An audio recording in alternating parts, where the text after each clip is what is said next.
জাহাঙ্গীর দা বলা হচ্ছে অনেক তাদের এটা ফলতার মাটি, এটা ফলতার মাটি, তৃণমূল কংগ্রেস শক্তিশালী ঘাঁটি। কাকে? হ্যাঁ, করে দেবে। গ্রামে গেছিল তো, পাশের একটা গ্রামে গেছিল। জয়। একেবারে বলা হচ্ছে ভয় দেখাচ্ছে। এখানে চমকানো যাবে না, এখানে চমকানো যাবে না।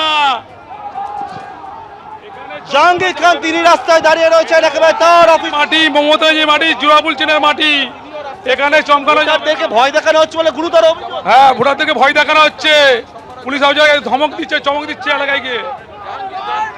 সামনে এগিয়ে অনুগামীদের নেতৃত্বে আমরা দেখতে পাচ্ছি আবার অবজারভারদের যে গাড়ি, সেই গাড়ি এই মুহূর্তে একেবারে যে জায়গা সেটা হচ্ছে যে বেরিয়েছে একেবারে জাহাঙ্গীর খান অফিসের সামনে থেকে আরো কিছুটা রাস্তায় এগিয়েছে এবং সেখানে তৃণমূল কর্মীরা রাস্তায় নেমে স্লোগান দিয়ে থাকে, বিক্ষোভ দেখাতে থাকে এবং যে জায়গায় অজয় পাল শর্মা তিনি গাড়িতে এবং সেখানে কিন্তু একেবারে বিক্ষোভ দেখাতে শুরু করে তৃণমূল কর্মীরা রাস্তায় নেমে এবং পাশাপাশি দেখতে পাচ্ছি একেবারে এইরকম সাজুয়া যে গাড়ি, সেই গাড়ি নিয়ে রাস্তায় এই মুহূর্তে কেন্দ্রীয় বাহিনী, শতাধিক কেন্দ্রীয় বাহিনীকে নিয়ে পুলিশ অবজারভার অজয় পাল শর্মা, এখানে যিনি দাবাং অফিসার বলে পরিচিত উত্তরপ্রদেশে, সেই অজয় পাল শর্মা তিনি এসছেন নামের তালিকা নিয়ে একেবারে।